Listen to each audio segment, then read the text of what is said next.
kung maalala mo, attorney, merong pahayag kahapon yata nung isang araw itong si Vice President Sara Duterte.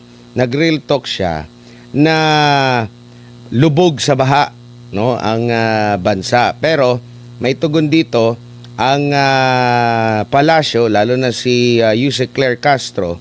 Sabi nga niya, lubog na ang bansa sa baha, sabi ni BP Sara. Tapos ang sabi naman ni Castro, oo, lubog ang Davao City sa baha. Pero ang kapansin-pansin dito, grabe yung mga pagbaha na nararanasan, lalo na sa Central Luzon. In fact, tumaas yung kaso ng leptospirosis dito. At ang leptospirosis na yan, mula sa ihi sa daga, nakukuha mula sa baha, wala naman dun sa Davao. Bakit kaya? Ano bang basa nyo po dito, attorney? Hirap dito, Mar. Ang katotohanan ay binabaluktot na. So, parang lahat ng bayan. Pero kami dito, alam namin na yung mga pinagsasabi ni Palacio ay dito to. Opo. Tapos meron pang nabanggit si Ombudsman Boying Remulla na ang Davao ay epicenter ng flood control. Di ko alam kung nasa realidad ba kasi hinamon din siya ni Congressman Pulong Duterte na maglabas ng ebidensya talaga. Ang kapansin-pansin lang, last time, tinanong din itong si Boying Remulla, bakit tila wala naririnig ng mga investigasyon doon sa mga dating taga-administrasyon na inalis sa pwesto, bakit daw wala? Sabi, hindi namin pwede ilahad, no, kasi niluluto pa daw, no? Pero kapansin-pansin pag mga Duterte or Davao o konektado sa mga Duterte, mabilis bumuka ang bibig. Attorney, ano masasabi niyo po? Politika, politika, politika. That's how cruel politics is. Kahit na yung katotohanan ay iluktot para lamang ma-achieve yung political agenda. Pero nakakakuha na or it has become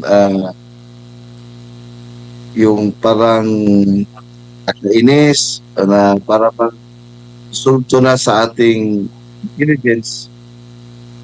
Pero I don't know why they are doing that. opo. Sa mga survey, kung pagbabatayan mo yung mga survey, lalo na yung sa mga rating, si President or si Vice President Sara, grabe talaga yung rating na nakukuha. Mga 90% dyan po sa Mindanao, malaking porsyento sa Visayas. Kung gusto nila nasuyuin yung mga taga Mindanao para pumanig sa kanila, itong kanilang mga ginagawa at mga pahayag, ano ba?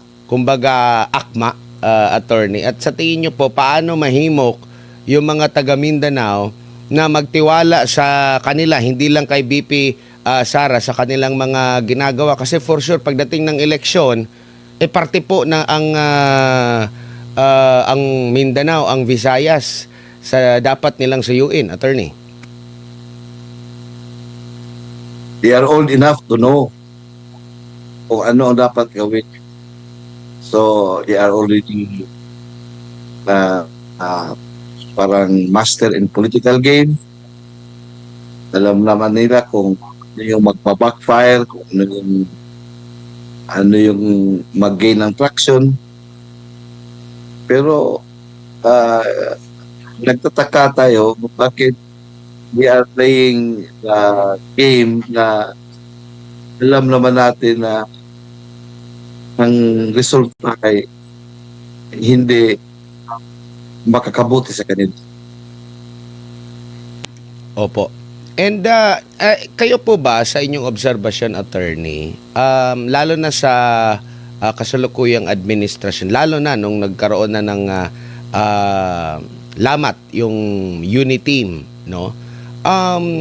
kamusta sa tingin nyo po yung pangangalaga ng national government sa bahagi po ng Mindanao kumpara sa nakalipas na administration? Alam natin ang Mindanao talagang dapat kabilang yan sa pangunahing tinututukan kasi maraming mga lugar sa Mindanao po ang mga tinaguri ang poorest of the poor.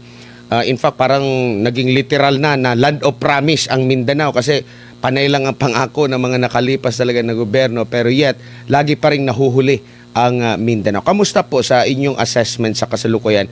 Mabagal ba, mabilis ba ang progress ng Mindanao? Ano po masasabi nyo? Hindi mo talaga masisisi ang mga taga Mindanao why they are rooting for the Duterte. Kasi during the time of President Duterte, we experienced tremendous improvement, lalo na sa mga infrastructure requirements, saka yung mga programs na directly benefiting the Mindanaoans. Ngayon kasi, pagkatapos na itong administrasyon na ito, we have not seen any major infrastructure projects that are being implemented for the benefit of the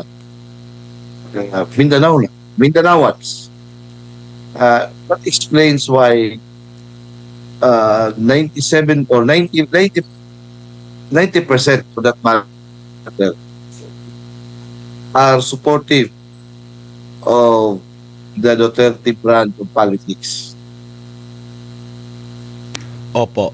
Pero di ko lang alam kung okay ba sa administrasyon itong naging pahayag ni Finance Secretary Frederick Go, attorney, kung saan binigyan niya ng kahalagahan ang role o ang papel ng Mindanao sa Philippine growth.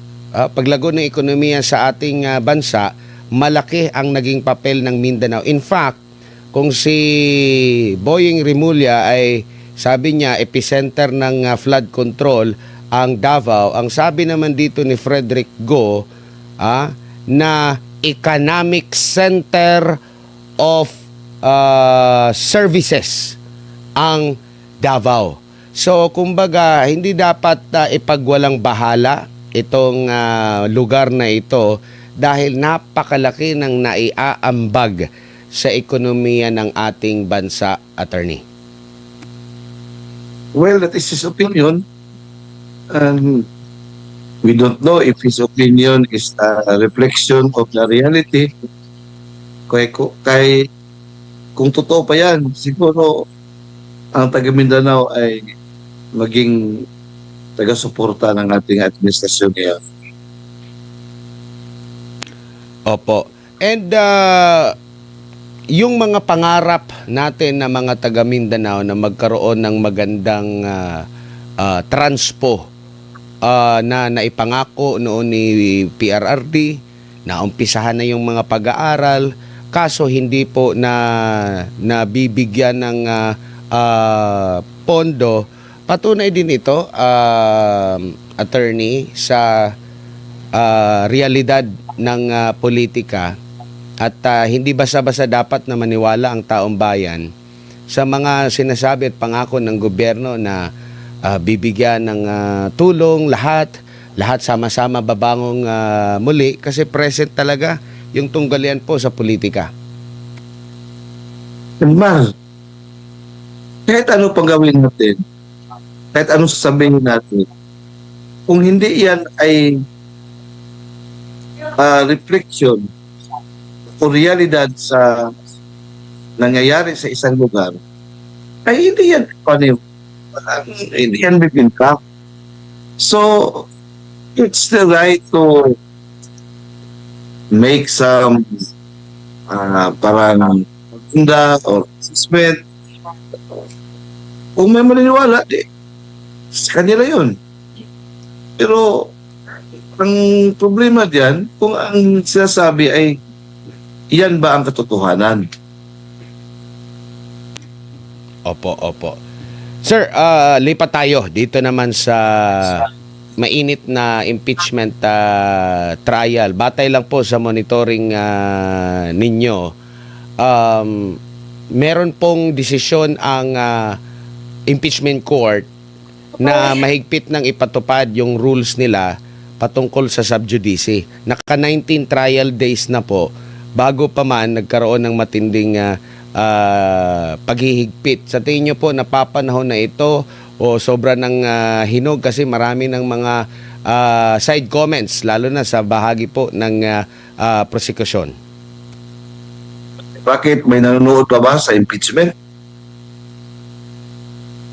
Ewan ko kasi sa latest na monitoring namin, parang ilang libo na lang ang nanonood. We have millions of Filipinos who are supposed to watch that impeachment proceeding, na unlike yung previous na impeachment proceedings, ang daming nanonood, pero ngayon parang kukunti lang. So, but in any event, it's about time that the Senate President has to uphold the rule of sub judice, if only to protect the process, the impeachment process, na maging credible. Kasi pangit na yung ginagawa ng mga parties na they are trying to make comments na propaganda na hindi na based on evidence ang mga sinasabi nila after the impeachment hearing. So it's about time that this rule on sub judice must be followed or must be strictly applied.